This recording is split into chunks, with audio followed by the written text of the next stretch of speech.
Mag ik dan namens het Surinaams Bijbelgenootschap u welkom heten op het seminar, het Mental Health Seminar.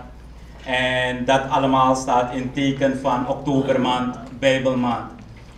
Oktobermaand is eigenlijk een belangrijke maand, omdat wij dan de Bijbel eigenlijk meer promoten dan normaal. En we hopen zo dus ook meer aandacht te geven aan Gods woord. En terwijl we eigenlijk dit jaar bezig waren voor te bereiden, hadden we eigenlijk heel wat andere activiteiten in mind. En tijdens de discussie bracht het ons op een gegeven moment richting jongeren. En we zouden eigenlijk iets heel anders doen. We gaan het nog niet verklappen, want misschien doen we het volgend jaar nog. Maar wij kwamen tijdens die discussie en de gesprekken kwamen we steeds meer op hoe is het gesteld met onze jongeren. En niet alleen de jongeren in de kerk, maar de jongeren algemeen. En terwijl we die discussie voerden, toen kwamen we eigenlijk op het punt dat er een hele grote zorg is. En dat is eigenlijk de geestelijke gesteldheid van onze jongeren. En soms denken we van, onze jongeren maken het goed. Ze zijn goed op weg. Ze zien er goed uit, maar we weten soms niet wat er in die mind speelt. En welke gevoelens ze ermee welke gevoelens in ze omgaan.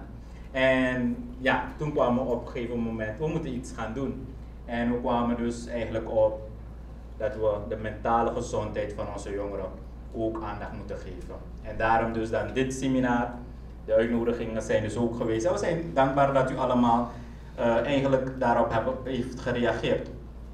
We hebben 2 deskundigen toen bereid gevonden. Dat zijn Kerida en Rachel. Ja, ik noem ze bij hun voornaam. Maar ze gaan zichzelf straks beter voorstellen aan u. En zij waren bereid om ons te helpen om dit seminar voor te bereiden. Er zijn enkele zaken die ik onder uw aandacht moet brengen. En dat is, u ziet wel extra belichting en een camera. Maar dat is alleen maar voor het officieel, voor de presentatiegedeelte. Er gaan ook gedeeltes zijn waarbij u als publiek opdrachten gaat krijgen, de gelegenheid gaat krijgen om iets te zeggen. Ik verzeker u dat wij dat niet gaan opnemen. Ik wil u ook vragen dat alles wat hier gezegd of besproken zal worden vandaag, want er zullen misschien zaken die persoonlijk zijn naar voren komen, dat we het ook hier houden. En dat u ook met respect omgaat naar elkaar toe. En dat wij dus elkaar met liefde behandelen. We zijn hier om van elkaar te leren, maar ook om met elkaar te delen.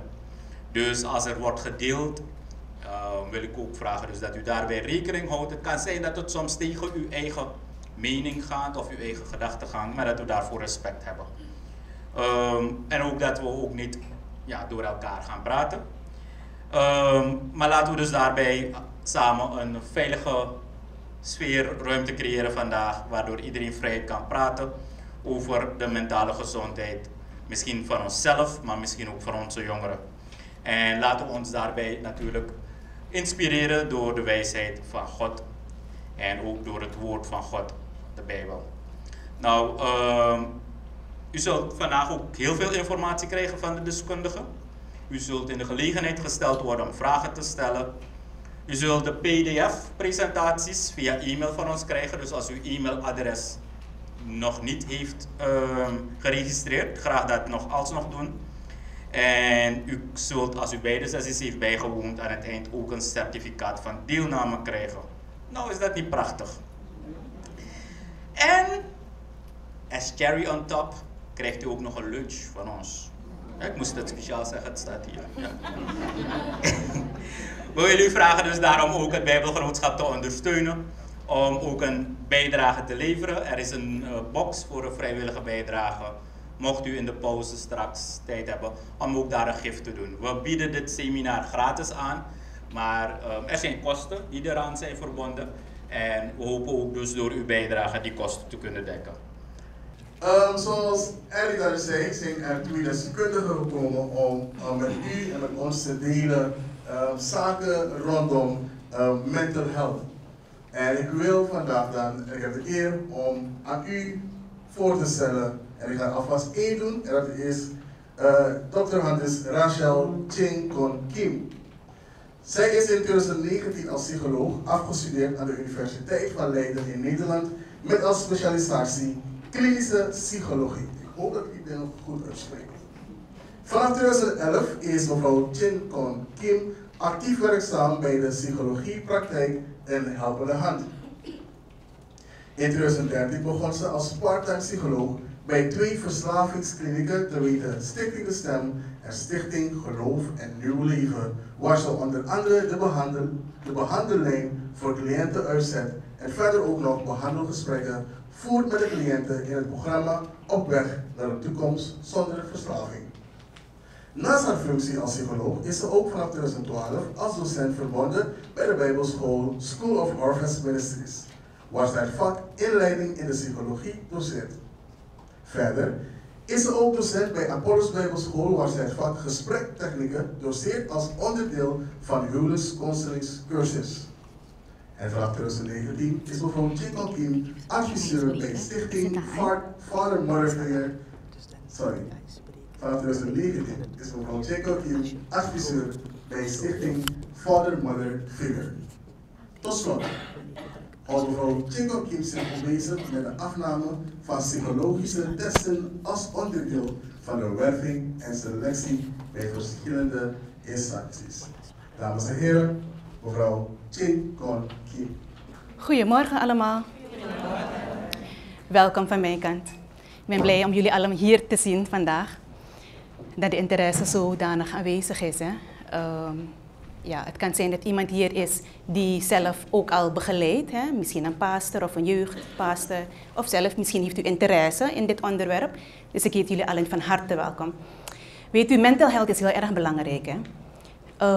Vaak onderschat men het. Dus de mentale gezondheid, hoe belangrijk dat is. Vaak denkt men alleen maar aan de lichamelijke gezondheid. Men besteedt alleen aandacht aan de lichamelijke gezondheid. Maar mental health is heel erg belangrijk.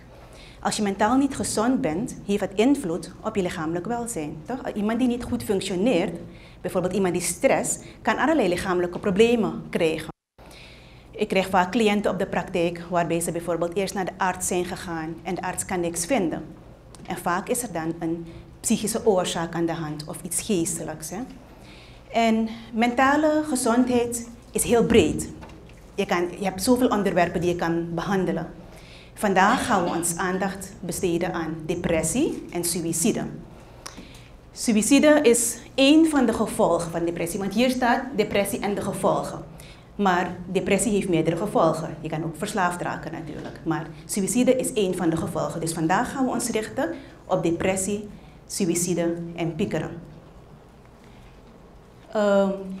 Dus mijn gedeelte is, ik ben klinisch psycholoog en ik richt mij meer op volwassenen. En mijn collega Kerida richt zich op de jeugd. En zij gaat dus na de pauze dus meer praktisch bezig zijn. Okay? Ik wil jullie even uitleggen hoe de presentatie eruit gaat zien. Dus jullie zien hier depressie, suïcide en piekeren. Ik ga beginnen met depressie. Wat is nou eigenlijk depressie?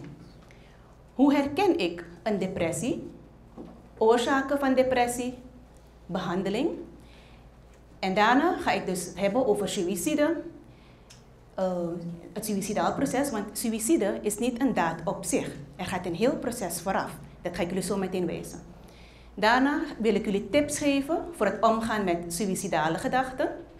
Hoe herken je suïcidaal gedrag bij iemand? En tips voor naasten van iemand die zelfdoding overweegt. En jullie zien dus, ik eindig eigenlijk met piekeren, want eigenlijk begint het juist eerst met piekeren. Toch? Dus je piekert eerst en dat kan leiden tot depressie en depressie kan leiden tot suïcide. Maar ik heb ervoor gekozen om het aan het einde te doen, omdat ik dus eigenlijk daar jullie praktische handvaten wil geven. Ik heb hier al iets op het bord geschreven, hè? We gaan het straks hier uitgebreid over hebben.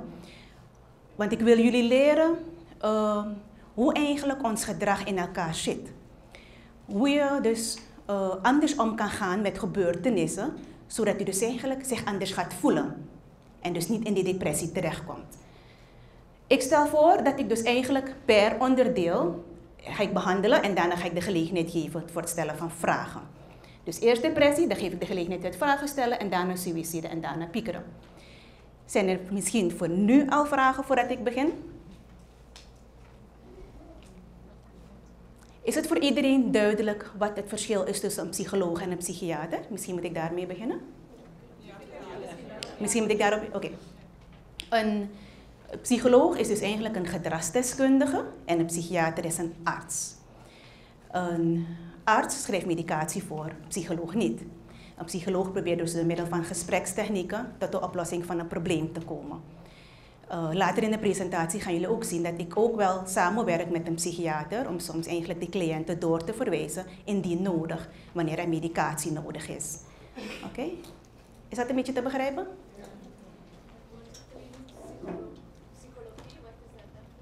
Ja, dus dat is een mooie vraag. Klinisch houdt zich dus eigenlijk bezig met bepaalde stoornissen en die richt zich meer op de volwassenengroep.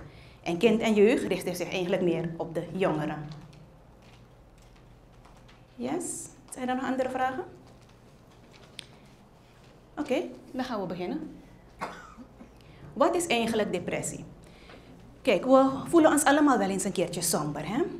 Het kan zijn bijvoorbeeld, je hebt ruzie met iemand gehad of misschien niet zo goed nieuws gehad en dan kan u zich somber voelen. Maar het is normaal. Dat overkomt in ieder en dat gaat normaal gesproken ook vanzelf weer weg.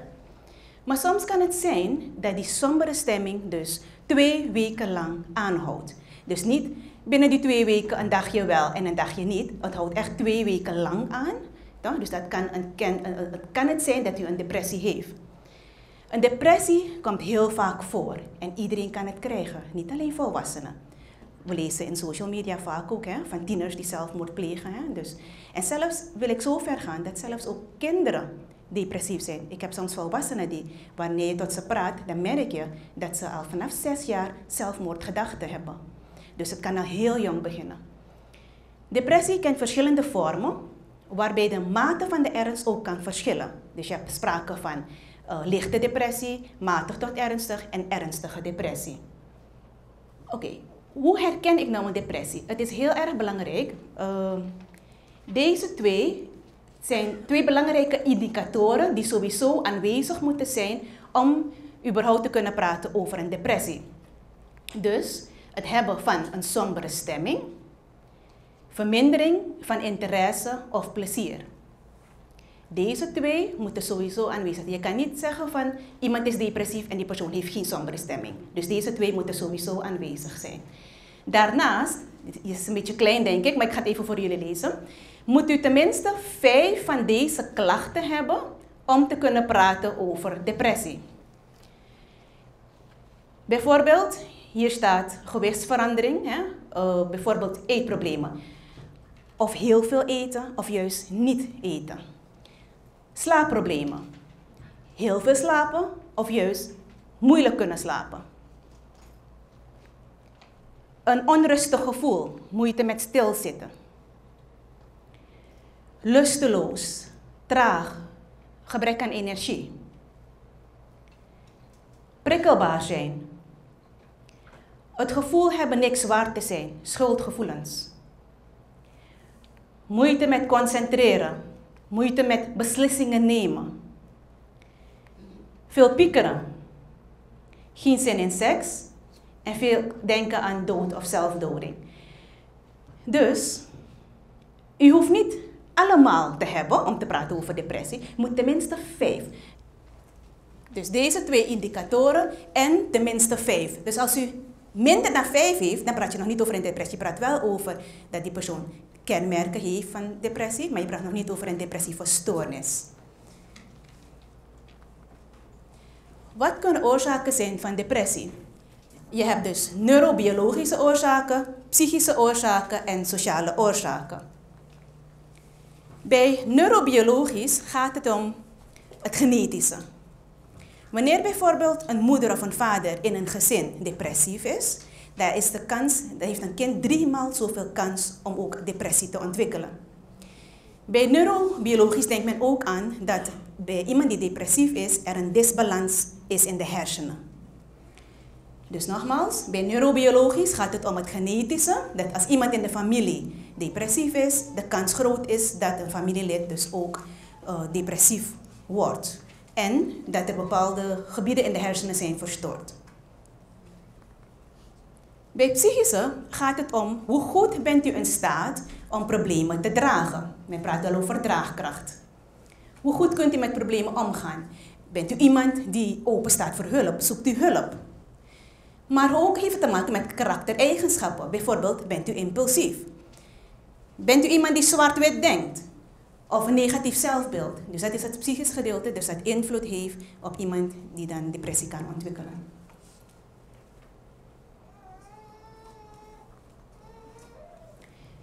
Bij sociale oorzaken gaat het om heftige gebeurtenissen die een impact op je leven kunnen hebben.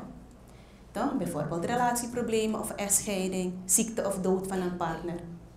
Ja, maar ook positieve gebeurtenissen, bijvoorbeeld bij zwangerschap, kan je ook wel depressief worden. Oké, en dan komen we dus bij de behandeling. Wat ik al zei, je hebt dus 3 soorten, je hebt verschillende maten van ernst van depressie. Hè? Je hebt bijvoorbeeld lichte, matige en ernstige. Iemand die licht depressief is tot matig depressief is, kan je eigenlijk door middel van psychotherapie, dus gewoon praten met de persoon, kan je tot de oplossing komen van het probleem. Maar op het moment dat eigenlijk die depressie zwaarder wordt, dan stel ik dus eigenlijk voor om naar de psychiater te gaan voor medicatie. Wat ik al aangaf, bij iemand die depressief is, is er een disbalans in de hersenen. En die medicatie zorgt ervoor dat die balans weer goed wordt. En ik stel altijd voor die combinatie. Want als die persoon alleen maar medicatie zou gebruiken, dan is het symptoombestrijding. Zou de persoon alleen bij de therapie komen, dan duurt het langer voordat de therapie aanslaat. Dus in gevallen waarbij die persoon zwaar depressief is. Maar wanneer je dan die combinatie gebruikt, dus therapie en medicatie, dan komt de persoon er sneller bovenop. Vaak is het zo dat sommige mensen zijn heel huiverig om medicatie te gebruiken. Hè? En dan als ik ze motiveer en uitleg waarvoor het nodig is, uiteindelijk zien ze de voordelen ervan. Want het is ook zo als u, stel, want ik schat het in, hè, wanneer iemand bij me komt. Ik ga niet iedereen meteen naar de psychiater sturen, want ik ben ook niet echt een voorstander op de eerste plaats. Maar als het wel nodig is, stuur ik de persoon wel door. En wanneer die persoon te lang wacht, dan gaan die symptomen erger worden. Die depressie wordt zwaarder, waardoor je ook een zwaardere dosering nodig hebt. En hoe zwaarder de dosering, hoe meer last van bijwerkingen. Toch? Dus ik stel altijd voor van liever niet te lang wachten daarmee. Om te herstellen zijn ook de volgende dingen belangrijk. Bijvoorbeeld structuur geven aan uw dag. Toch? Want iemand die depressief is, wil het liefst de hele dag liggen. Wil niks doen. Maar juist die structuur is heel erg belangrijk. Op tijd opstaan, naar buiten gaan, gezond eten, op tijd naar bed gaan. Maar ook actief zijn. Hè? Want als je depressief bent, dan wil je gewoon niks doen. Maar juist het actief zijn, want dat maakt ook weer stofjes aan, hè, die nodig zijn. Bijvoorbeeld sporten, aan het werk blijven en ook contact met andere mensen. Niet terugtrekken, want dan wordt die depressie eigenlijk juist erger. Dit is eigenlijk over depressie. Zijn er vragen? Nou, om antwoord te geven op de eerste vraag. We werken volgens het DSM-criteria.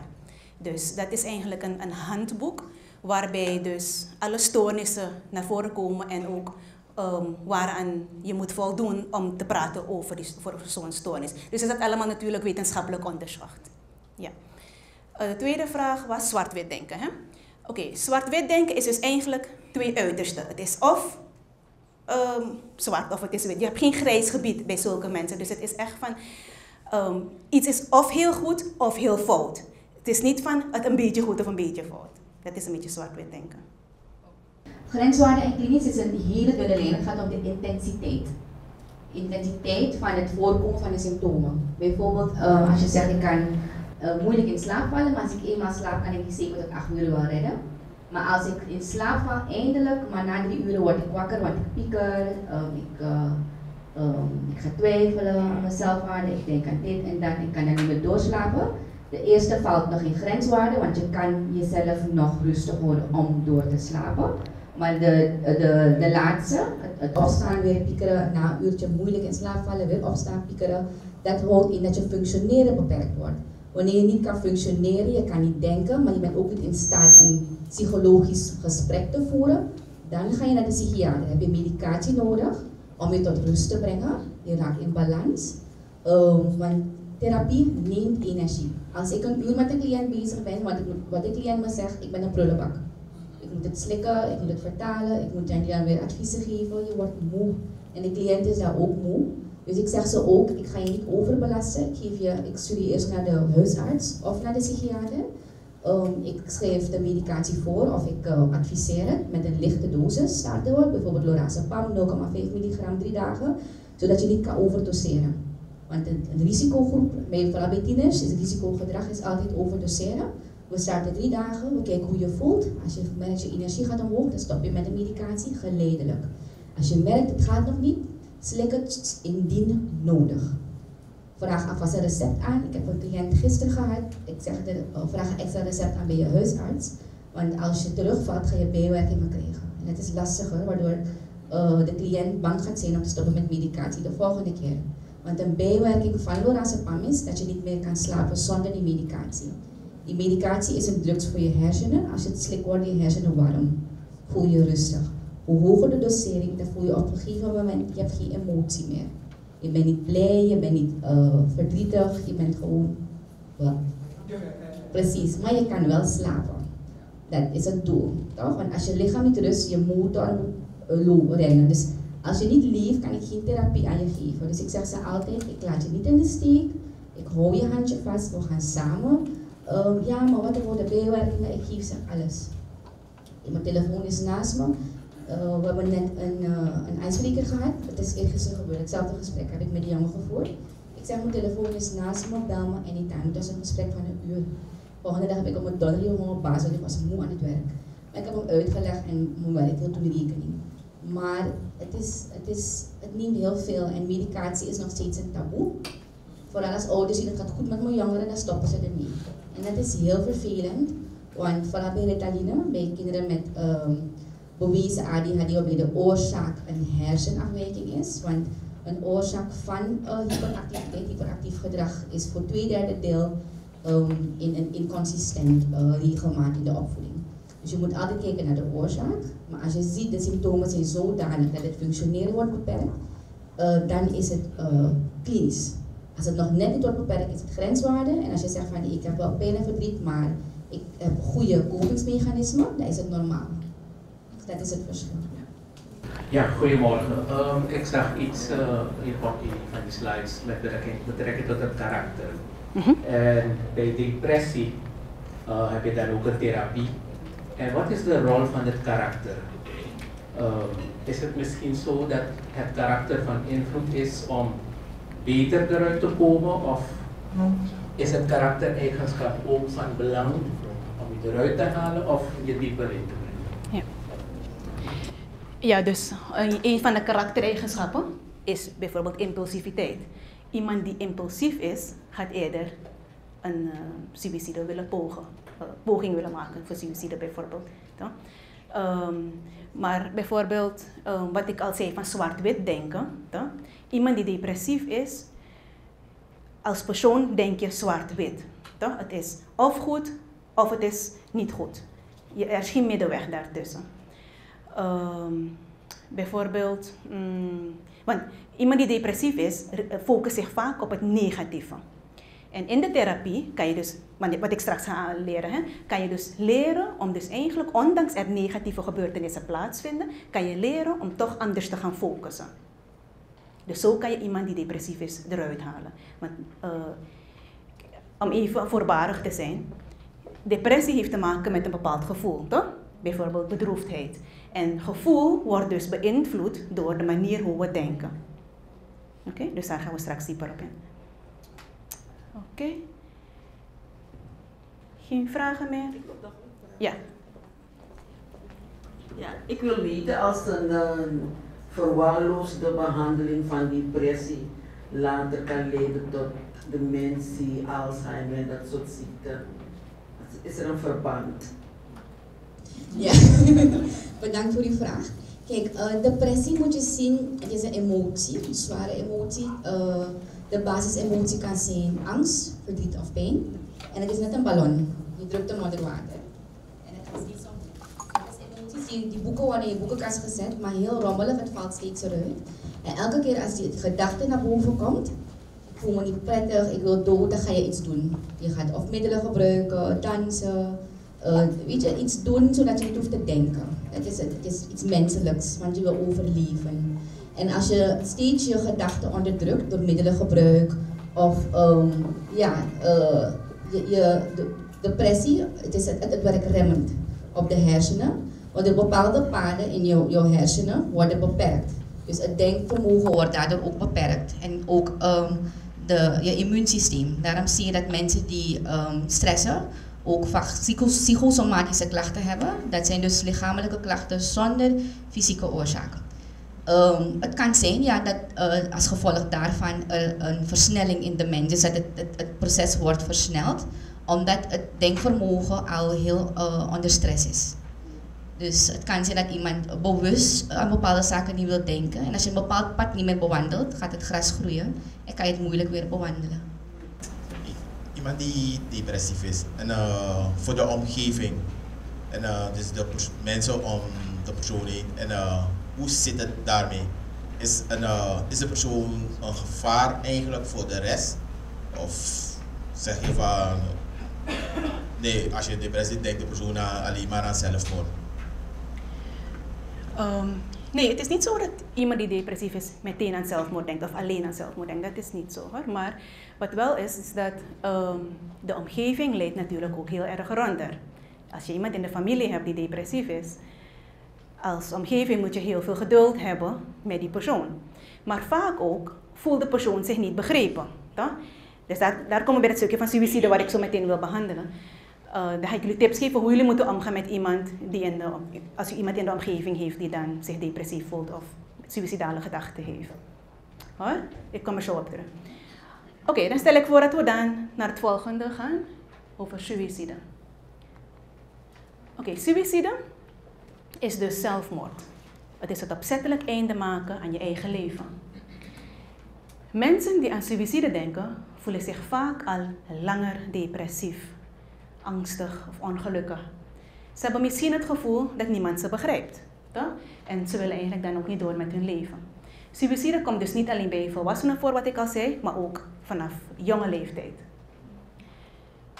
Enkele misverstanden. Meestal als men een zelfmoordpoging heeft gedaan, denkt men die persoon wilde gewoon aandacht. Dat is niet waar. Mensen die erover praten doen het niet. Als men denkt van iemand die zegt ik ga zelfmoord plegen, gaat het niet doen. Dat is ook niet waar. De verbetering die volgt op een zelfmoordpoging betekent dat het risico voorbij is. Dus niet omdat iemand nu een poging heeft gedaan, het is mislukt. En de persoon, het gaat beter met de persoon, wil zeggen dat de persoon geen pogingen meer gaat doen. Dat is ook niet waar. Zelfmoordgedrag, er is vaak een misconceptie dat men dan dood wil. Hè? Iemand die zelfmoord heeft gepleegd, die persoon wilde niet meer leven. Maar dat is niet zo. Het is zo dat die persoon niet meer in die omstandigheden wil leven. En daarom wil die persoon dood. Want als die omstandigheden veranderen, hoeft die persoon niet meer dood. Snap je? Dus die persoon wil niet uit het leven stappen. De persoon wil niet meer in die omstandigheden zijn waarin hij of zij is. En een zelfmoord gebeurt impulsief. Dat is dus ook niet waar. Want wat ik al zei, van een zelfmoord, er gaat een heel proces vooraf. Het is niet iets impulsief, ik sta op vandaag en ik ga vandaag zelfmoord plegen. Zonder ooit eraan gedacht te hebben. Ja? Oorzaken van zelfmoordgedachten. Dus zelfmoordgedachten hebben nooit slechts één oorzaak. Hè. Er is vaak een wisselwerking tussen risico en beschermende factoren. Zelfmoordgedachten ontstaan dan ook nooit vanuit een reactie op één situatie of gebeurtenis. Stel bijvoorbeeld wat ik al zei, toch? Van iemand die depressief is ook iemand die vaak generaliseert. Stel bijvoorbeeld die persoon stel me zeggen ik ben depressief, toch? En ik neem even u als voorbeeld. Stel, ik maak een negatieve situatie met u mee. Toch? Bijvoorbeeld, u behandelt me onheus. Toch? Dan ga ik generaliseren van niemand houdt van me. Dus die zelfmoordgedachten ontstaan nooit vanuit één situatie. Het zijn meestal oplopende situaties. Bijvoorbeeld, stel ik maak nu die situatie mee en bij u maak ik ook weer iets vervelends. Dan ga ik dus generaliseren van zie je, niemand houdt van me. En dat is het probleem vaak bij depressie. Oké, risicofactoren. Risicofactoren zijn dus factoren die de kans doen toenemen dat iemand dus zelfmoord zou overwegen. Enkele voorbeelden zijn dus het hebben van een psychiatrische aandoening, bijvoorbeeld iemand die al depressief is, of een eetstoornis of drugsgebruik, wat voor aandoening dan ook, psychiatrische aandoening. Het hebben van een somatische aandoening, toch? Dus het is een medische aandoening die chronische pijn veroorzaakt. En dan hier krijg je dan weer van die persoonlijkheidskenmerken, hè? Dus het negatief zelfbeeld hebben, sterke hopeloosheid, iemand die impulsief is, moeilijk problemen kunnen oplossen, ja? Snel wanhopig zijn. En natuurlijk ook wanneer die persoon dan bepaalde vervelende negatieve situaties meemaakt, toch? Werkloosheid of verlies van iemand, en die persoon ontbreekt sociale steun. Dus deze combinatie, toch, doet de kans toenemen dat een persoon dus zelfmoord wil gaan plegen. Dit zijn allemaal risicofactoren.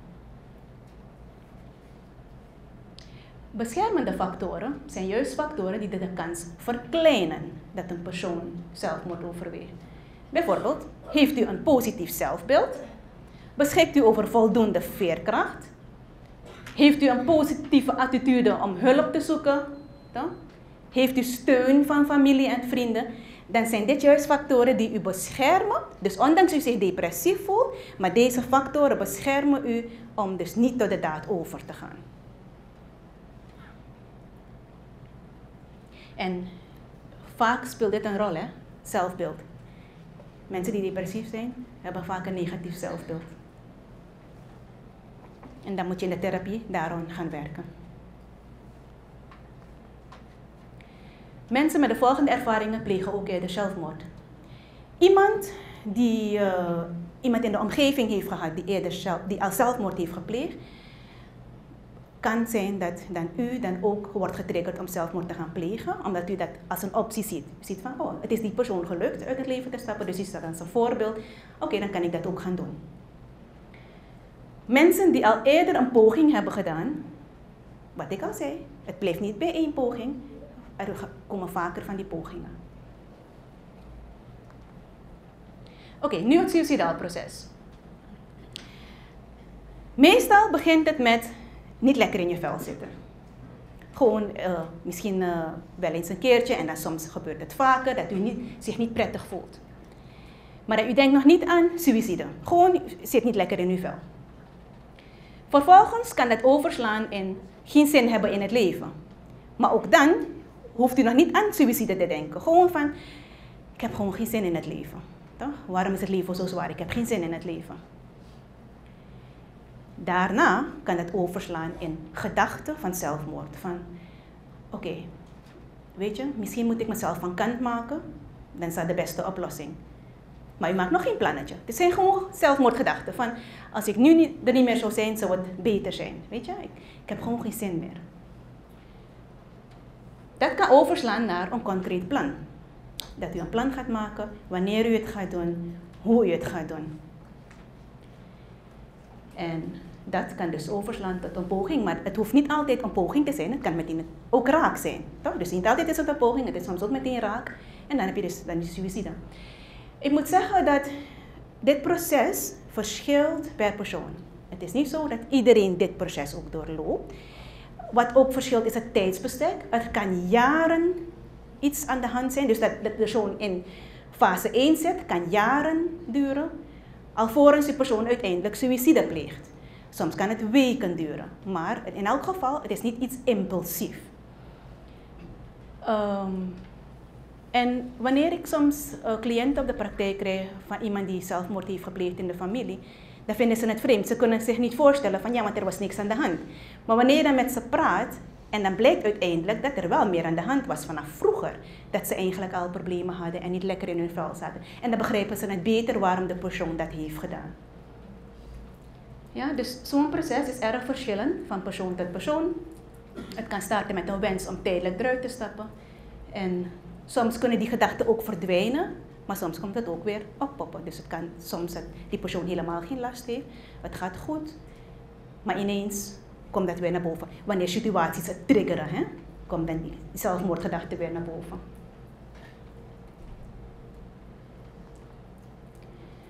Oké, Wat moet u doen als u last heeft van suïcidale gedachten? Want misschien is er ook iemand hier die zelf ook misschien daarmee rondloopt. Let u op de voorsignalen. Kijk, meestal kent u uzelf het best. U weet hoe u zich voelt. Wanneer u zich op een bepaalde manier voelt, dat kan leiden tot depressie. Dus let u op de voorsignalen bij uzelf. Van als ik me op zo'n manier voel, dan weet ik ga in die depressie belanden. Zoek afleiding. Ik hoop dat jullie dit gaan kunnen zien. Ik zeg altijd aan mijn cliënten, we hebben geen controle over gedachten die komen, maar we hebben wel controle, wat doen we met die gedachten. Dus bijvoorbeeld, stel, die negatieve gedachte komt en u blijft er aandacht aan besteden, toch? U denkt maar alleen maar aan het negatieve. Dan komt u dus eigenlijk hierin terecht. En u komt in een negatieve spiraal terecht. Maar wanneer die negatieve gedachte komt en u kiest ervoor om op dat moment geen aandacht verder aan te besteden, u remt die gedachte, dan komt u in zo'n situatie. Dus dit is dan makkelijk uit die situatie te komen, terwijl dit eigenlijk moeilijk is. Hè? Want u bent hier eigenlijk in een gat terechtgekomen. Dit is vaak wanneer iemand dan depressief wordt, omdat die persoon dan in een negatieve spiraal komt. Je focust alleen maar op het negatieve. Dus stel van dat voorbeeld wat ik gaf, ik maak nu iets negatiefs mee met deze zuster. En dan ineens ga ik alles in mijn hoofd halen van alle negatieve dingen die ik heb meegemaakt in het leven. Dus je blijft eigenlijk in een negatieve spiraal. En dit is dus heel moeilijk om eruit te komen.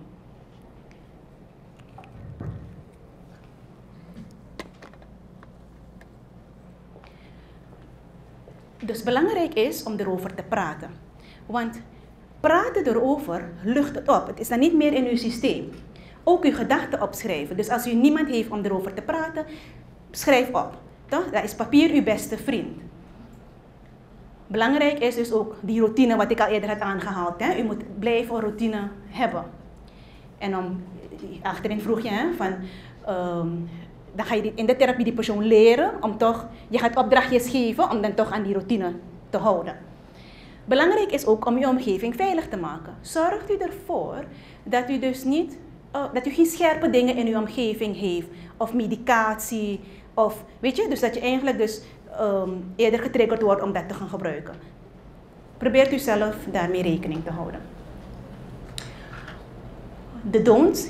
U moet proberen te vermijden alcohol en drugs, want uw relativeringsvermogen wordt aangetast. Toch? Wanneer u dat gebruikt, u kan niet zo goed meer nadenken en dan gaat u eerder over de daad.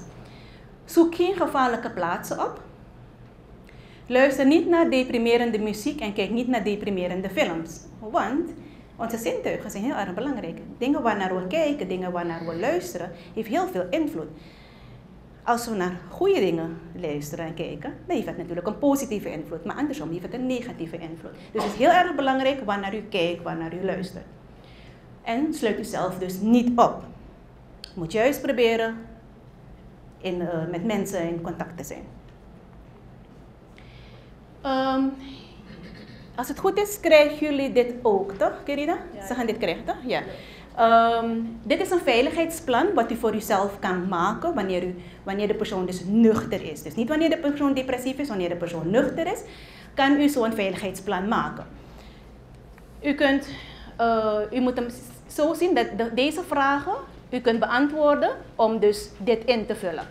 Dus als we naar de eerste vraag kijken, bijvoorbeeld dingen waaraan ik merk dat het niet goed met me gaat, dan ziet u dus hier, waaraan kunt u merken dat het minder goed met u gaat? Welke gedachten heeft u? Welk gedrag vertoont u? Toch? Dan schrijft u dat hierop. Bijvoorbeeld, als ik mezelf vaak terugtrek, dan weet ik, het gaat niet zo goed met me. Als ik merk dat ik bijvoorbeeld minder eet of minder slaap, dan weet ik, het gaat niet goed met me. Weet u, dan kan u dat hier opschrijven. Bij stap 2, wat doet u om u minder slecht te voelen? Bijvoorbeeld, wat gaat u doen om afleiding te zoeken? Toch? Bijvoorbeeld naar muziek luisteren, of u gaat een filmpje bekijken, of iets wat u leuk vindt om te doen om afleiding te zoeken. Dan kunt u dat hier bij stap 2 noteren. Bij stap 3, Als ik niet alleen wil zijn, ga ik voor gezelschap naar, dan vult u hier de namen in, bij wie u terecht kan, vrienden, kennissen, familie, als u dus niet alleen wil zijn. En, of als u niet wil gaan, wie gaat u bellen, toch? Dat schrijft u hier. Want weet u, wanneer iemand depressief is, op dat moment ben je niet meer helder, je kan niet zo goed nadenken. Toch? Daarom is het belangrijk om dit van tevoren in te vullen, naast uw bed te leggen, toch? Dat wanneer die depressie komt, dat u dit bij de hand heeft. Zodat u weet van, oh ja, dit zou ik doen. Ja, en ook hulpverlening organisaties, hè, kunt u dan hier ook de nummers noteren. En hier wat ik zei van de omgeving veilig maken. Is dit begrepen? Oké, hoe kunt u signalen herkennen bij iemand die dus suïcidale gedachten heeft? Dit zijn enkele symptomen. Als u dus dit volgt, dan moet u proberen te herkennen bij de persoon. Meestal is men erg somber. Vaak heeft men ook last van stemmingswisselingen. Prikkelbaar, agressief.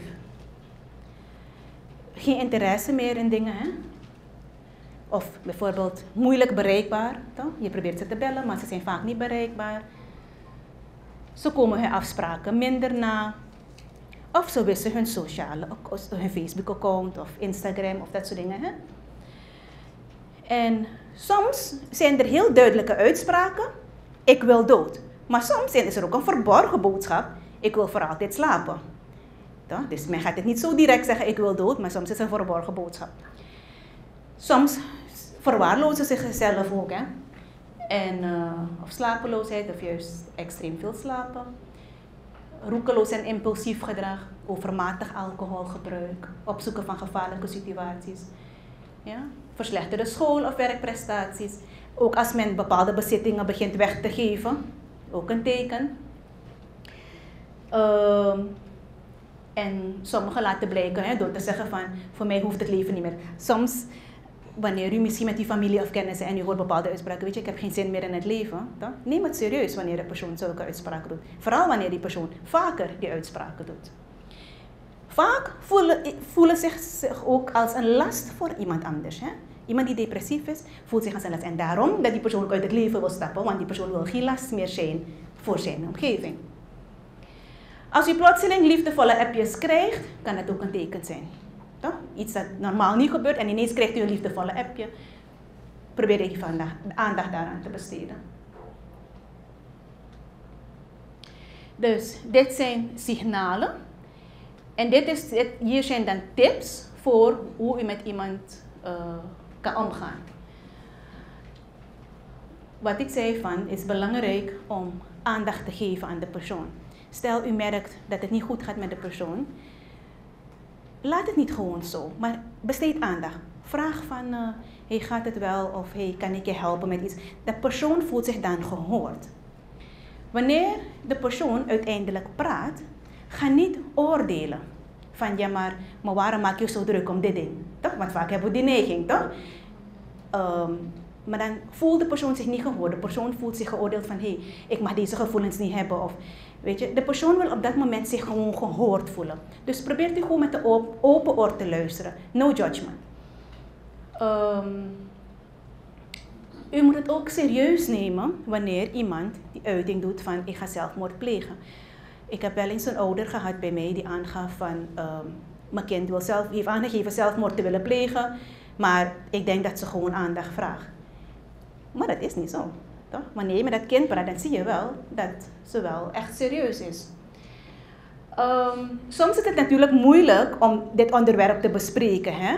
Maar probeer gewoon een luisterend oor te bieden. U hoeft geen adviezen te geven, hoe goed bedoeld ook. Toch? Die persoon wil op dat moment gewoon zich gehoord voelen. Die persoon wacht niet op adviezen. Laat die persoon gewoon ventileren. Maar vaak is het ook zo dat als u iemand in de omgeving heeft, toch, wat ook moeilijk voor u is en u weet niet hoe u ermee moet omgaan, dan kan u natuurlijk ook zelf hulp zoeken, naar een psycholoog gaan en adviezen krijgen. Hoe moet ik met zo iemand omgaan die in de familie depressief is? Ja? En natuurlijk kunt u ook de persoon voorstellen om naar een hulpverlener te gaan. En als laatste is hier, schakel direct hulp in wanneer er een acute crisis is.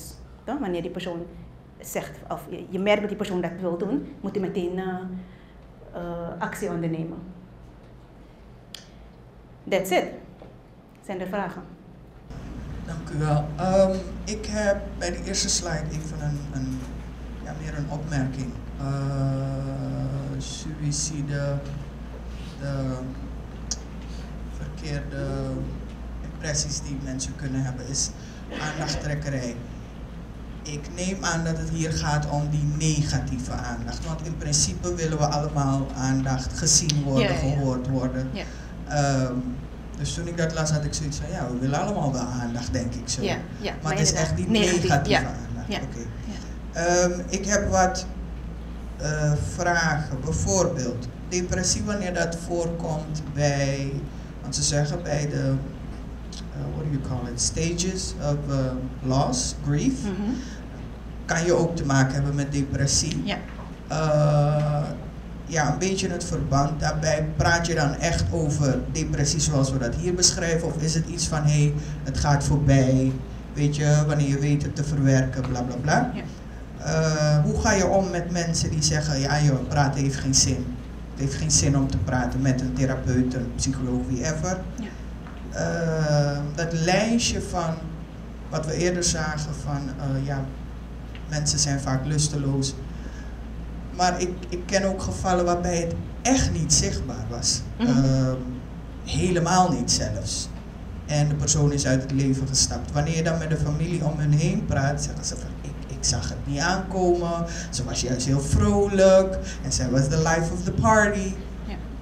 Dus ja, wat doe je als die symptomen er niet zijn? Ja. En mensen die chronisch ziek zijn. Dan denk ik bijvoorbeeld aan bijvoorbeeld kanker of een hele vervelende chronische ziekte. Kun je ook merken dat ze in een depressie geraken.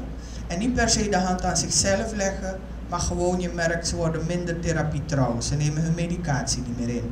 Eigenlijk kiezen ze dan ook ervoor om een einde te maken aan hun leven. Ze zetten dan niet, weet ik veel, een mes of wat dramatisch erbij, maar ja, they stop living, als het ware. Ja. Hoe ga je daarmee om? Het zijn een heleboel vragen en opmerkingen, sorry hoor. Moet me even weer helpen hoor. Ja, nou, de eerste was depressie in het hele rouwproces. Hoe moeten we dat zien? Oké. Inderdaad, iemand die in een rouwproces zit, hè. Gemiddeld duurt het ongeveer 2 jaar, toch, om te rouwen. Maar wanneer het veel langer duurt, ik heb ook gevallen gehad waarbij iemand jaren rouwt, dan is het eigenlijk niet meer gezond.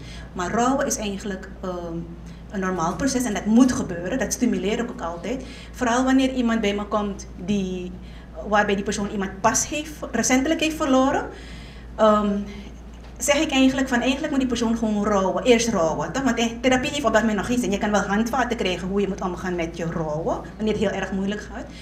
Maar eigenlijk, die persoon moet gewoon uithuilen. Het proces is nodig. Want als het proces in het begin niet aanwezig is, dan komt het later veel erger naar boven. Is die vraag beantwoord daar? Ja. Oké. Ja, volgende. Sorry. Het andere was, hoe ga je om met mensen die zeggen, praten heeft geen zin? Ja. Dat is helaas wel zo, dat komt heel vaak voor. Hè? En ook eigenlijk de stap naar de psycholoog is vaak een drempel. Omdat men die associatie vaak maakt van je moet gek zijn om naar de psycholoog te gaan. Maar er moet meer awareness komen daarover. Want vaak heb ik cliënten die ook zeggen van hey, ik ken zo iemand die ook hulp nodig heeft. En dan zeg ik van ja, misschien kan je vertellen wat effect op jou is geweest. En dat de persoon dan daar ook misschien aangemoedigd wordt om dan die hulp te zoeken. Ja. Maar soms moet men ook ready zijn, hè? Maar niet altijd is men ready toch, om die hulp te zoeken. Ja. Hoe gaan we om met wanneer depressie niet duidelijk zichtbaar is? Ja, dat is een mooi. Ik had toevallig zo'n case waarbij er een familielid naar mij is gekomen en die zei van uit het niets heeft die persoon dat gehad. We hebben nooit als familie iets gemerkt. Ja. Maar toen ik met die persoon sprak En we zijn toen naar het verleden gegaan van die persoon. Toen bleek dat die persoon al eerder een poging had gedaan. Dus op dat moment, de huidige situatie leek het niet, maar in het verleden was er wel iets aan de hand. Dus er is vaak wel meer aan de hand. Het is niet altijd zichtbaar, maar vaak is het toch wel meer aan de hand. Maar het is wel moeilijk in zo'n geval natuurlijk, hè? Moeilijker dan. Ja. En de chronisch zieken, waarvan je merkt, ze trekken zich terug enzovoort. Ja. En die stoppen dan medicatie in te nemen. Hoe bemoedig je of hoe help je zo'n persoon, zeg maar? Ja, dus daar heb je dus eigenlijk dan die therapie, waarbij je dan gaat focussen om dan toch wel te gaan focussen op wat die persoon nog kan. En niet focussen op wat die persoon niet meer kan. Toch? Maar het is niet altijd even makkelijk natuurlijk.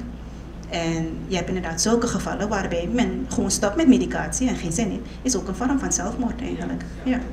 Precies. Ik had er nog één geschreven en daarna geef ik de mic over, eerlijk. Wat doen we met het taboe binnen religieuze of christelijke kringen als het gaat om depressie? En niet alleen christelijke kring, maar ook als leerkracht, hulpverlener, iemand die van invloed is, kan je ook soms heel veel op je bord krijgen waar het inderdaad een beetje je er moedeloos van kunt worden. Ja. Hoe ga je daarmee om? Oké, als ik even dat van de kerk aanhaal.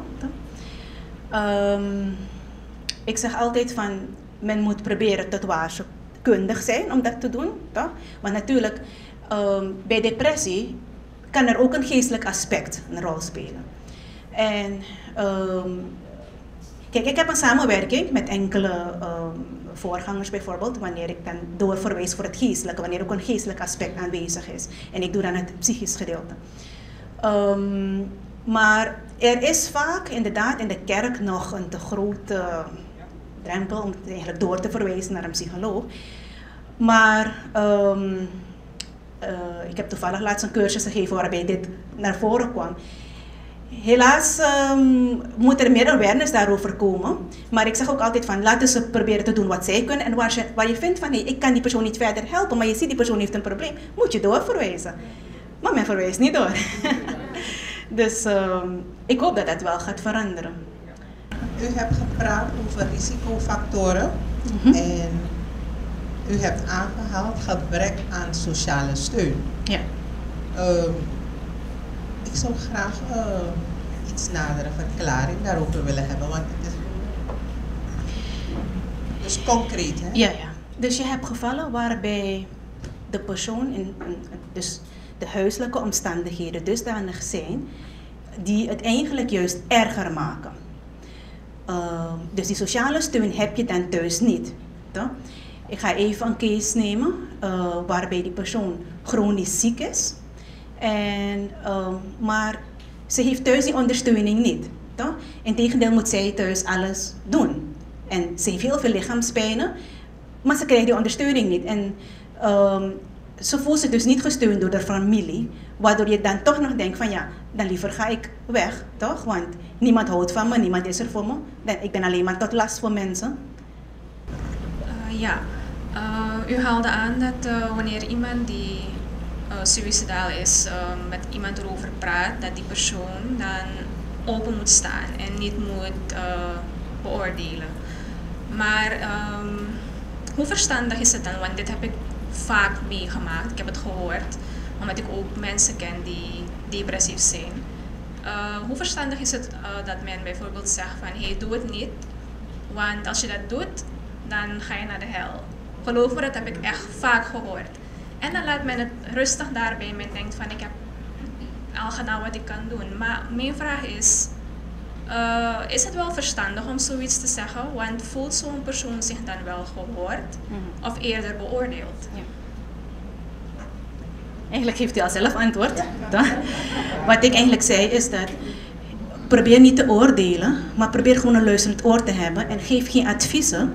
Maar die persoon wil zich gewoon gehoord voelen. Die persoon wil ventileren. Toch? Dus inderdaad, wanneer er zulke opmerkingen worden gemaakt, het helpt niet eigenlijk. Het maakt het eigenlijk juist erger. Of eigenlijk die persoon slaat er geen acht eigenlijk op. Hè? Ja. Ik wilde toch wel dat punt wat u daarnet aanhaalde aandikken. U zei van vanuit uw beroep heeft u contact met voorgangers en wanneer er iets geestelijks is, dan verwijst u zo'n persoon naar de voorganger. Maar jammer genoeg, naar mijn mening, gebeurt het omgekeerd niet. En ik heb een zwaar hoofd en een bezorgdheid daarover. Omdat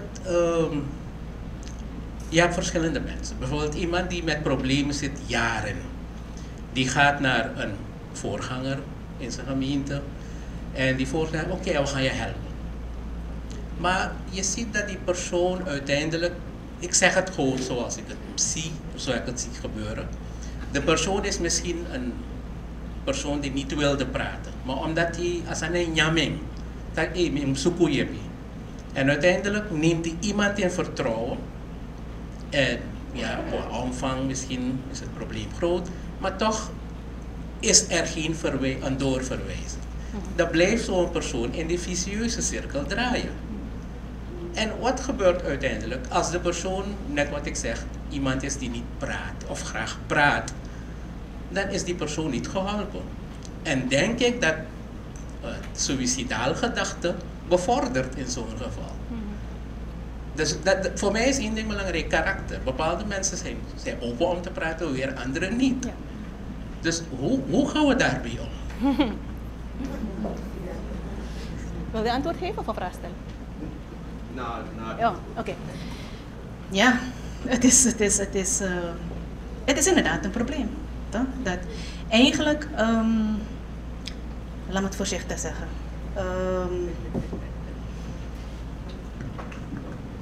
Vaak denkt men over het beroep psycholoog ook eigenlijk negatief als voorganger. Ja? En daar begint het eigenlijk mee. Want als die switch daar moet eerst komen van dat de psycholoog er is om handvaten te geven voor any probleem wat er ook is, dan kunnen ze eigenlijk misschien ook makkelijker doorverwijzen. Maar er moet daaraan gewerkt worden. Hoor. Ja. Eva, ik wil even deze. Hartelijk dank. Ik denk dat inderdaad dit nog steeds een taboe is in christelijke kringen en onder geestelijke leiders. Maar ik denk dat het gewoon komt door onwetendheid. Ja? Onwetendheid is, want kijk, als iemand, en zo is het eigenlijk overgebracht, zo heb ik het ook ervaren. Als je gaat naar een psycholoog of je wordt verwezen naar een psycholoog, omdat men soms ook de verschillen niet kent, toch, zoals u heeft uitgelegd, psychiater, psycholoog. En meestal is het altijd als een voorganger iemand verwijst naar een psycholoog, dan heeft God gefaald, tussen haakjes. Dus zo komt het over. Dus waardoor het eigenlijk ja, heel zelden gebeurt dat ze door worden verwezen. Maar ik denk dat, en mijn complimenten natuurlijk voor dit, dat dit een aanzet mag zijn voor awareness. En ik hoop dat dus misschien ook een uitnodiging specifiek naar geestelijke leiders, voorgangers wordt gedaan. En misschien in hun setting, in plaats van een gemengde setting, dat wordt gepresenteerd. Ja. Ik moet misschien ook erbij zeggen dat het misschien niet makkelijk gaat vanwege het denken. Want psychologie en de kracht van God gaan waarschijnlijk niet samen in vele ogen. Ja. Maar ik geloof dat God ons allemaal wijsheid geeft. Dit is uw discipline. Ik heb een discipline. En we moeten elkaar aanvullen. Dus ik denk wel dus dat de behoefte er is. Dus ik weet niet wie dat initiatief neemt. Ik denk de SBG. Ik doe het verzoek direct. Om dat te doen. Ik denk dat er mensen zijn die openstaan. En we kunnen anderen ook aansporen om het te joinen. Zodat de gedachte, of tenminste het denken verandert voor wat dit betreft. Yes. Dank u wel voor uw aanvulling. Wat ik ook nog bij wil vermelden is dat, kijk, wij zijn christenpsychologen. Dat is wel een verschil met iemand die geen christenpsycholoog is, omdat wij filteren de wetenschap, toch? Wat we kunnen gebruiken, gebruiken we. Want kijk, dit is eigenlijk wetenschappelijk, maar het is ook geestelijk, toch? De gedachte, toch? Dus dat is eigenlijk een voordeel van ons, dat wij christenpsychologen zijn en eigenlijk een andere benadering hebben. En misschien als de voorgangers dus dat weten dat er ook christenpsychologen zijn, dat misschien die drempel minder laag gaat zijn. Ja. Ik zag even eerst een vraag hier. Nee, wat ik wilde zeggen, dat is mijn ervaring ten aanzien van de kerk. Ik ga ook al een gehele tijd naar de kerk. Maar het probleem is dat als mensen naar de kerk komen, je hebt heel weinig mensen die komen vanuit belangstelling zelf om God te dienen. De meeste mensen komen omdat ze een probleem hebben. En wanneer ze met dat probleem komen, men praat niet. Men denkt meestal van, hé, de voorganger gaat de openbaring krijgen. Of God gaat hem zeggen, hé, die mevrouw heeft dit of dat. Weet je, maar het feit is, je moet praten. Want mijn voorganger, hij zegt steeds, we zijn geen bonumang. Toch? Dus je moet praten. Je bent gekomen naar de kerk vanwege een probleem. Je hebt altijd de gelegenheid om na de dienst iemand te benaderen. Maar mensen praten niet. Ze verwachten van, God gaat het laten zien dat ze een probleem hebben. Dat is het niet. Je moet praten. Ja. Inderdaad, soms gebeurt het wel, maar men raakt teleurgesteld omdat men ook verder praat. En dat is natuurlijk ook weer jammer. Ik zag hier een paar van handen. Even hoor, de camera. Ja, om in te gaan op wat mijn broeder zei, ik denk dat wat de kerk, daar pleit ik al zo lang voor, moet doen is om te inventariseren wat je in huis hebt. En daarvan gebruik maken. Er zijn artsen, er zijn sociaal-maatschappelijk werkers, er zijn psychologen en zo. En daar begint het mee, toch? Want God heeft ons aan elkaar gegeven om tot ondersteuning te zijn. Ja. En als we het voorwerk niet doen, dan gaan we maar blijven doorgaan en niet to the point komen. Maar dat is erg belangrijk. Sowieso, het is inderdaad zo dat er nauwelijks wordt gepraat, niet alleen over dit onderwerp, maar over een aantal onderwerpen. Ja. Die zo noodzakelijk zijn. De kerk, wij zijn de kerk, we staan midden in de samenleving en we moeten onze rol kennen. Ja. Dank u wel. Ik zag hier een vraag. Ja. Kunt u voor me doen? U was gestart met een definitie over mentale gezondheid. Ja. En ik vroeg me af, wat is het verschil met emotionele gezondheid en wat is het verband? Omdat je merkt dat over mentale en emotionele gezondheid het vaak interchangeable wordt gebruikt, alsof het een soort synoniem is. Maar het is een gescheiden gebied, denk ik, maar het is ook verbonden met elkaar. Ja. Ja, dus mentaal is breed. Dus bijvoorbeeld zelf bij de psychologie heb je 3 testen. Je cognitieve intelligentie meet ik, de sociale intelligentie en de emotionele intelligentie. Je hebt dus 4 basisemoties. Bang, boos, blij, verdrietig. Dat is dus waarmee je bent geboren. En te zijn de tijd komt de schaamte, teleurstelling. Dan heb je je sociale vaardigheden, hoe ga je met elkaar om. En dan heb je cognitie, het ruimtelijk inzicht, abstract denkvermogen. Dus dat valt allemaal onder je intelligentie, je capaciteit, dus ook onder je mentaal welzijn. Dus het is eigenlijk een paraplu en daar vallen dus verschillende onderdelen in. Heb ik daarmee uw vraag beantwoord? Ja, wat is de paraplu dus mentaal? Ja, dus je hebt, het is 1. Je bent mentaal, je bent geest, je bent lichaam. Daarom wanneer het niet goed met mijn geest gaat, gaat het goed met mijn lichaam. Als ik chronisch ziek ben, ik heb 3 jaar met terminale patiënten gewerkt. En we praten nu over het goedkeuren van euthanasie in Suriname. Omdat het niet terecht is om iemand te laten lijden. Kijk, als je gezond bent is het makkelijk om te zeggen, broeder, geloof, zuster. Waar is uw geloof? Omdat je niet hebt geloofd, daarom is dit gebeurd. We maken ons allemaal wel iets schuldig daaraan. Maar het is oneerlijk om iemand die echt lijdt, je verandert als je ziek bent. Zelfs als je een dag hoofdpijn hebt, je kinderen herkennen je niet meer. Laat staan iemand die 10 jaar aan de dialyse is en als ik 1 dag te veel soft drink, raak ik buiten adem. Moet ik extra gaan dialyseren? Zegt mijn dochter aan me, om jou kan ik mijn pata weer niet kopen, want je moet extra gaan dialyseren. Ik heb het meegemaakt en dan vraag ik donaties aan en dan bel de familie me. Mevrouw, haal het weg, want je zet mijn familie, hoe noem je het? Je zet onze inberen buiten. En die cliënt zegt aan me, laat het horen, mijn familie geeft me geen cent. Weet je, dus het is heel moeilijk, maar het is dus allemaal met elkaar verbonden. En als wij als Suriname hebben zoveel culturen, zoveel verschillen. Het is mooi, maar het is ook moeilijk. Ja. Dus we moeten echt een lange adem hebben en heel veel liefde en geduld met elkaar hebben. We zijn één. We zijn één lichaam in Christus, verschillende talenten, verschillende beroepen, maar allemaal ons deel in het lichaam van Christus. Dus laten we dat vooral blijven doen. Ja. Ik ga nog even een laatste vraag hier, hoor, maar dan moet ik verder. Ja, het was niet zozeer ook een vraag, kleine aanvulling. Ik werk ook in de gezondheidszorg en dan merk je soms ook van het zou goed zijn om ook een psycholoog te raadplegen. En dan merk je inderdaad weerstand. Maar als je dan bijvoorbeeld zegt van een psycholoog helpt je om je gedachten te ordenen, om je alles voor jezelf op een rijtje te zetten, samen met jou de problemen waarmee je zit of de angst waarmee je zit, om alles op een rijtje voor je te zetten, dan merk je gelijk van, oh, is dat het? Merk je gewoon gelijk van, dat is het feit dat je dus alleen dus dat aangeeft, merk je toch dat er dan ook een stukje openheid komt om de stap naar de psycholoog te maken. Dank u wel.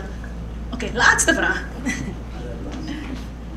Ja, dus 114 is de crisislijn van het PCS. Ik moet wel zeggen dat het PCS een beperkt aantal psychologen heeft. Er is in Suriname maar 1 kinderpsychiater, de heer Vincent Lumsden. Dus we zijn zeer beperkt wat dat betreft. Aan het eind van de slides of later zullen we ook onze nummers doorgeven, zodat u die ook in ieder geval bij de hand heeft. Ten aanzien van de multidisciplinaire samenwerking, want zo heet het, verschillende disciplines bij elkaar om een cliënt te helpen. We hebben de verschillende ziekenhuizen. Ik heb bijvoorbeeld stage gelopen in het Diakonessenhuis.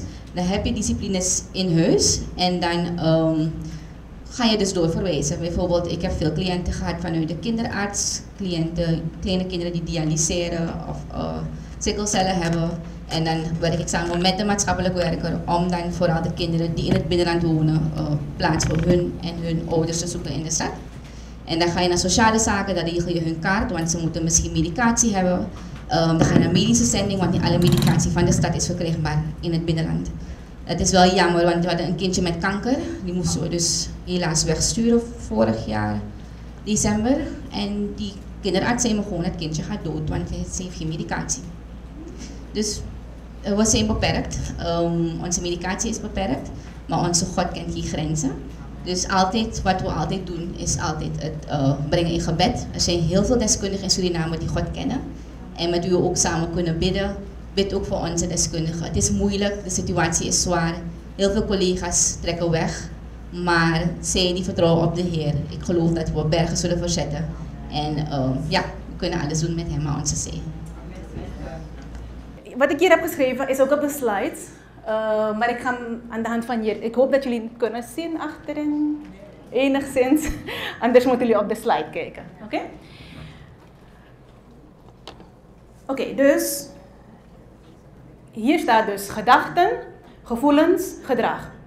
Bang, boos, blij, bedroefd. Het begint altijd eerst met onze gedachten. De manier hoe we denken gaat maken hoe we ons voelen. En hoe we ons voelen, zo gaan we ons gedragen. Zijn we boos, gaan we ons boos gedragen. Zijn we bedroefd, gaan we ons bedroefd gedragen. Dus wanneer u zich op een bepaalde manier voelt, u bent angstig of u bent gestrest, u bent boos. Dat gevoel komt niet zomaar vandaan. Het komt doordat u op een bepaalde manier heeft gedacht. Dit stukje komt ook weer hiervoor. Gedachten, gevoelens, gedrag. Maar de gedachten ontstaan natuurlijk ook niet zomaar. Eerst gebeurt er iets. Wanneer er iets gebeurt, dan gaat u op allerlei manieren denken. U gaat zich zo voelen, zo gedragen en dat heeft ook weer gevolgen. Gebeurtenissen hebben we niet in de hand. Dingen gebeuren nou eenmaal in ons leven. Elke dag, de hele dag door, kunnen er dingen in ons leven gebeuren. Dat hebben we niet in de hand. Wat we wel in de hand hebben, is vanaf dit gedeelte. Hoe gaat u om met een negatieve gebeurtenis? Ik ga even hier tussen haakjes zetten, negatief. Mag ik even u als voorbeeld nemen? Ja? Stel bijvoorbeeld, u heeft een belangrijke afspraak. En het moment dat u wil vertrekken, heeft die auto een lekke band. In worst case scenario, die band kan niet gelapt worden. U heeft geen ander vervoer. U kan niet naar uw afspraak waar u naar heeft uitgekeken. Wat is het eerste wat in u opkomt wanneer u die lekke band ziet? Ik hoor boos, ja? Oké. Maar wat als u nu plotseling via social media verneemt, de route die u zou moeten afleggen, heeft er een dodelijke aanrijding plaatsgevonden? Met andere woorden, als u die lekke band niet had gehad, was die aanrijding waarschijnlijk u overkomen. Zou u nog boos zijn op die lekke band? Nee. Oké. Dus we hebben niks aan de negatieve gebeurtenis gedaan. Die lekke band is nog steeds daar, maar u bent anders gaan denken. En nadat u anders bent gaan denken, bent u zich anders gaan voelen. Dit principe kan u in alle situaties toepassen. Hoe negatief een situatie ook is, u kan me gewoon any situation geven, een negatief, en ik kan u wijzen op iets positiefs. U kan van alle negatieve situaties iets positiefs halen. Het gaat om de focus. Want als u, ondanks dat het een negatieve gebeurtenis is, maar u denkt positief, dan gaat u zich positief voelen, positief gedragen, positieve gevolgen. Ja? Dus hier hebben we geen invloed op, maar wel de manier hoe we denken. Hè? Oké, laat me dit even. Ja. Hieronder ziet u 2 driehoekjes. Je ziet redder, slachtoffer, aanklager, helper, kwetsbaar, assertief. Dit heeft te maken met rollen die we nemen in interactie met elkaar.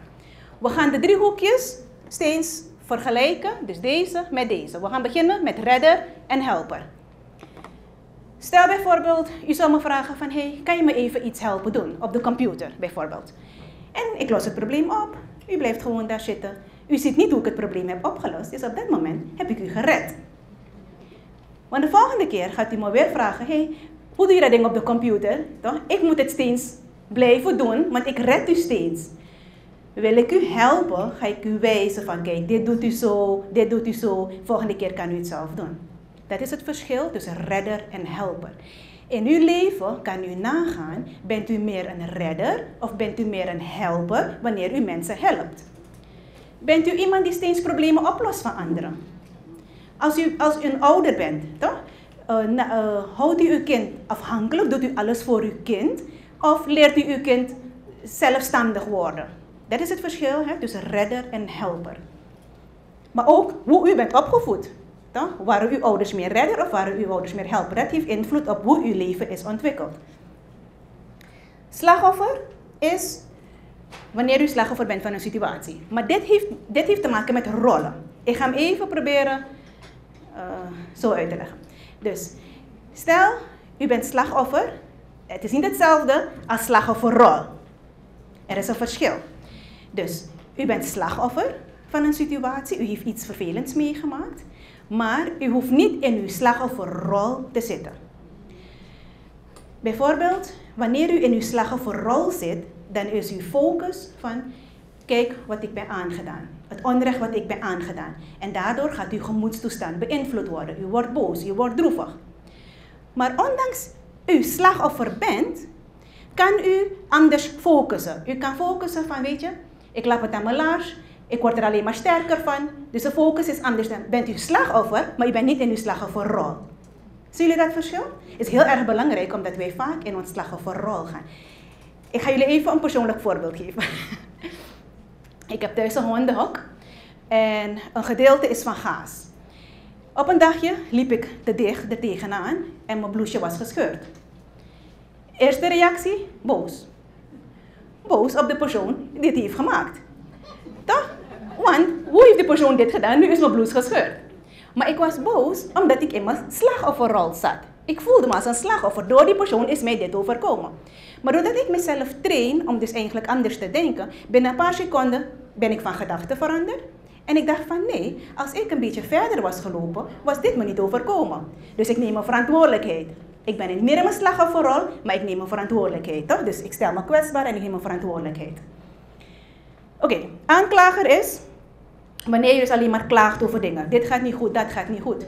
Klagen lost een probleem niet op. Je moet assertief oplossingen zoeken. Wij allemaal hebben deze rollen. Als ik nu zou klagen over iets, zit ik in de rol van de aanklager. Maar, dus die rollen hier in drama driehoek zijn niet functioneel, is alleen maar drama maken. En u wil niet in uw drama-driehoek zitten, u wil in uw winnaarsdriehoek zitten. Dus wanneer u zelf herkent dat u aan het redden bent, of u bent in uw slachtofferrol of in uw aanklagersrol, moet u proberen eruit te komen en aan deze kant te komen. Oké, hier staat, wacht even hoor. Verleden, heden, toekomst. Alles wat u in het verleden heeft meegemaakt, tot en met de therapie, en u bepaalde dingen nog niet heeft verwerkt, kan iedereen dit hier zien, aan de bovenkant?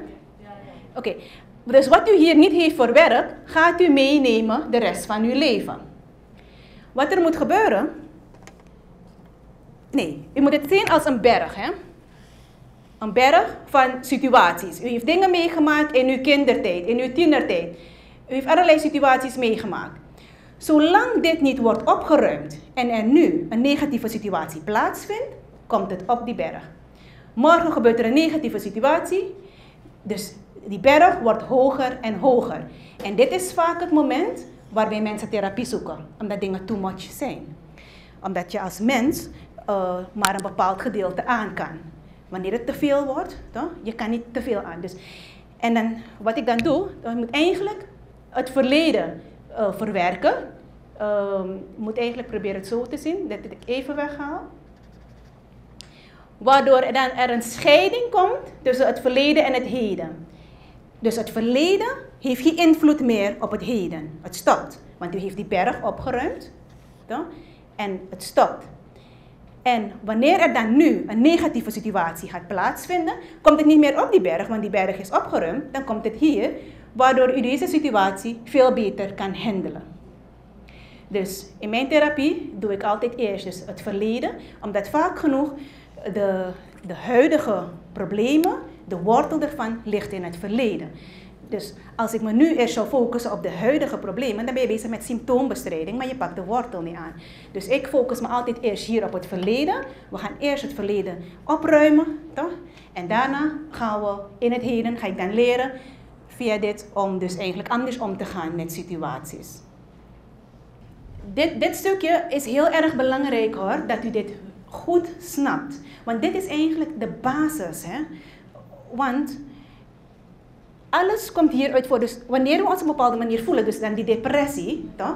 Het komt door het denken. Dus als je anders leert denken, gaat u zich anders voelen en dan ook anders gedragen. Dus dit is eigenlijk echt de basics. U wilde een vraag stellen? Hoe ga je om met iemand die dus volgens dit model ongeneeslijk ziek is? Ja. Dood wil, maar niet dood kan. Hoe geef je een positieve wending in die gedachtegang en die persoonlijke gebeurtenis als positief ervaren? Dat heb ik helaas ook op de praktijk, inderdaad. Mensen die ongeneeslijk ziek zijn. En dan, wat ik eerder aangaf, dan probeer je eigenlijk de persoon te helpen, te focussen op wat kan je nog wel. Toch? Dus eigenlijk, laat me dit even... Ik ga dit meteen even uitleggen, toch? Want dit zijn opdrachtjes die ik dan geef, hoe de persoon anders kan omgaan met piekeren, wanneer die persoon heel veel piekert, hè? Toch? Dus je bent ongeneeslijk ziek en je piekert de hele dag door, toch? Dan ga ik nu even wat handvaten geven, hoe je dus eigenlijk daarmee kan omgaan. Okay? U ziet hier piekerkwartier. Er zijn 3 dagdelen, hè? 6 uur 's morgens. 12 uur 's middags, 12 uur 's middags, 6 uur 's middags, 6 uur 's middags, 12 uur 's avonds. Wat ik dan doe, ik vraag dan de persoon, welk dagdeel of dagdelen piekert u het meest? En dit geldt ook voor iemand die met rouwverwerking, hè? Want daar moest ik ook nog antwoord op geven. Hè? Dus meteen, dit is van toepassing. Dus ik vraag dan, welk dagdeel of dagdelen merkt u dat u het meeste piekert? Als de persoon zegt bijvoorbeeld hier en hier minder, nou dan geef ik hier 1 moment, hier 1 moment en hier 2 momenten. Bijvoorbeeld 9 tot 9:15, 3 uur tot 3:15. 7 uur tot 7:15. En dan weer 9 uur tot 9:15. De bedoeling is dat zo'n persoon alleen tijdens deze momenten mag piekeren. Ja, ik ga je even uitleggen. Het is heel effectief hoor.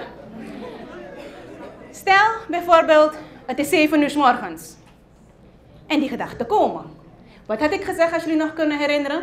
We hebben geen controle over gedachten die komen, maar we hebben wel controle. Wat doe je met die gedachten? Ik ga zo meteen een oefeningetje met u doen, dan gaat u zien dat u wel controle heeft over uw gedachten. Oké, dus stel bijvoorbeeld 7 uur komen die gedachten. Maar op dat moment moet u aan uzelf zeggen, stel ik ben de cliënt Rachel, dan zeg ik aan mezelf, nee Rachel, pas om 9 uur mag je piekeren. Op dat moment moet ik mezelf afleiden. Ik moet niet focussen. Is dat ik had getekend toch? Weet u nog? Van dit stukje toch? Dus ik moet niet focussen erop. Ik moet proberen mezelf af te leiden door andere dingen te doen. Aan leuke dingen te denken. Maar ik mag geen aandacht eraan. Ik moet hem uitstellen. Tot 9 uur. Oké, wanneer 9 uur is aangebroken. Maar misschien op dat moment bent u druk bezig. Toch? En op dat moment heeft u niet die gevoelens meer, die gedachten meer. Dan bent u niet verplicht te gaan piekeren. Maar stel bijvoorbeeld, het piekermoment komt 10 uur weer. Beginnen die gevoelens weer. Dan mag je niet alsnog gaan piekeren, omdat u 9 uur niet heeft gepiekerd. Wanneer mag u dan piekeren? Weet u, dit systeem, waarom het zo goed werkt. 1 is, u krijgt hiermee controle over uw gedachten en uw gevoelens. U stelt hem ook uit. Dus u gaat niet impulsief reageren op uw gedachten en uw gevoelens. Dus u stelt hem uit en u krijgt controle. Niet dat die gevoelens en gedachten u beheersen, maar u beheerst het. Toch? Want u zegt nee, nu niet, straks. En het werkt echt goed hoor, als u het oefent. Spiegelopdracht. Dat kan u voor alle problemen gebruiken. Iemand die depressief is, iemand die angstig is, iemand die zich minderwaardig voelt. Voor any problem. De bedoeling van die spiegelopdracht is dat u tot uzelf gaat praten in de spiegel. Het hoeft geen letterlijke spiegel te zijn. Het kan iets waarin u uw reflectie ziet, bijvoorbeeld uw telefoon. En wat ik adviseer is meestal minimaal een week lang, elke dag, per dag. Minimaal 7 keren. Per keer een minuutje herhalen. Stel bijvoorbeeld, laat me mezelf nemen, ik voel me minderwaardig bijvoorbeeld. Dan ga ik dus die opdracht doen en je moet tot jezelf praten in de spiegel, toch? Dan ga ik zeggen, Rachel, je bent waardevol. Rachel, je kan het. Rachel, het gaat lukken. Niet veel hoor, gewoon 2, 3 dingetjes. Herhalen, een minuutje lang. Dus, Rachel, je kan het. Rachel, je bent waardevol. Rachel, het gaat lukken. Rachel, je kan het. Rachel, je bent waardevol, het gaat lukken. Een minuutje herhalen, dus dat is 1 keer. En dit moet u dan 7 keren per dag doen. Die 7 keren hoeft u niet elk uur een keer te doen. Die 7 keren mag u doen wanneer u wil. Als u het 's morgens wil doen, binnen een half uur, doet u het 4 keren achter elkaar. En 's avonds 3 keren. Dan heeft u die 7 keren gehad. Belangrijk is om het niet te vergeten. Dit is een heel effectieve opdracht hoor. Ik krijg alleen maar positieve reacties van mijn klanten. Oké, hier ziet u oude informatie, nieuwe informatie en hier vindt er een transitieperiode plaats. Uw hersenen zijn net als een computer, toch? Wat je ingeeft, daarmee werken je hersenen. Dus die hersenen zijn nu op een bepaalde manier gewired, toch? Van je bent niet waardevol, dit, dat. Maar nu ga ik nieuwe informatie ingeven. Je bent wel waardevol, je kan het, het gaat lukken. Maar die hersenen hebben even tijd nodig om die informatie te verwerken. Want ze moeten die oude informatie wegdoen en die nieuwe informatie plaats laten nemen. En dit proces duurt ongeveer 2 tot 3 dagen. Dus wanneer u die opdracht doet, gaat u waarschijnlijk de eerste 2, 3 dagen nog niet zoveel merken van die opdracht. Ongeveer de 3e dag gaat u resultaat beginnen te merken. Wat u gaat merken, u gaat een soort stemmetje binnenin u krijgen. Die zegt van, Rachel, je bent waardevol. Dus wat je hebt uitgesproken, gaat u geloven. Dus wanneer u de eerste 2, 3 dagen nog niks merkt, moet u wel doorgaan. Want de 3e dag gaat u wel resultaat beginnen te merken. Ik garandeer u, als u deze dingen toepast, gaat u een verandering in uw leven merken. Dat was mijn presentatie. Zijn er vragen?